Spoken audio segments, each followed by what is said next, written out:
It was summertime on the island of Sodor. Gordon pulled the passenger express. It was very busy, but Gordon loved the hustle and bustle.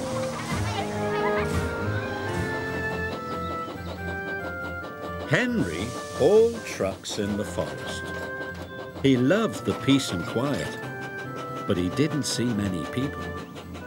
Sometimes working in the forest could be very lonely. Later, Henry pulled into Knapford Station. He was delighted to see all the passengers.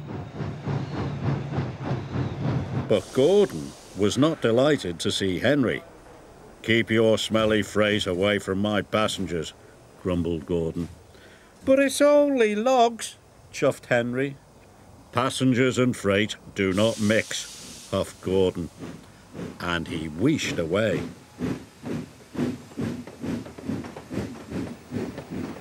Henry watched the express leave the station. "I'd like to pull passengers," sighed Henry, "just for a change." Henry stopped at the water tank on the edge of the forest. Children were standing by one of the trees. "What are those children doing?" Henry asked Thomas. "That's the old Sodor wishing tree," said Thomas. "They must be making a wish." "A wishing tree?" gasped Henry. "How wonderful! Do you think it would make my wish come true?" asked Henry. "It might," said Thomas, and he puffed away. Henry rolled up to the wishing tree. He took a deep breath and made a wish as hard as he could. "I wish I could pull the express instead of Gordon," he said. That evening, the Fat Controller came to see Henry. "Tomorrow you will pull the express," he said. "Thank you, sir," said Henry happily. His wish had come true. The next morning, Henry chuffed cheerfully into Knapford Station. When his passengers were on board, Henry blew his whistle and pulled out of the station. But Henry puffed too quickly. "Go gently," called his driver. "You can bump freight, but you can't bump passengers." "Sorry," puffed Henry. Henry puffed proudly through the countryside. "Pulling passengers is a grand job," he said. Gordon was in the repair yard. He was being fitted with a new boiler. But Gordon felt lonely. He was missing his passengers. The passengers were missing Gordon too. They were having the bounciest, bumpiest ride they had ever had.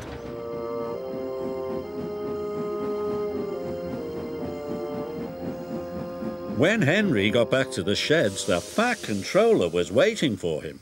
"There have been complaints," he said sternly. "Passengers are not like logs. You must be gentle."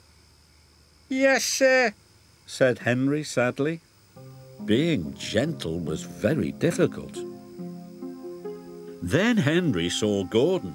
He was looking miserable. "My wish has made Gordon go to the repair yard," gasped Henry. This made Henry feel very bad.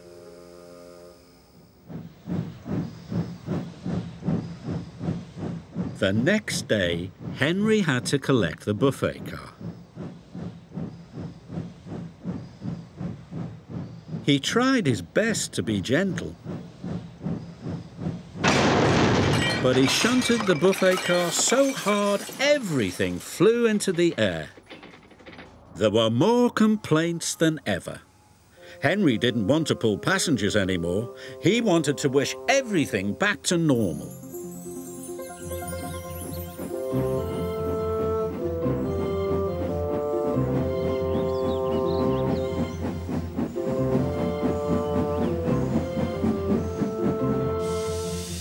When he arrived at the forest, Henry couldn't remember which tree was the wishing tree.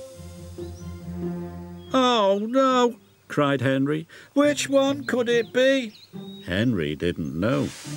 So he decided to wish on all the trees.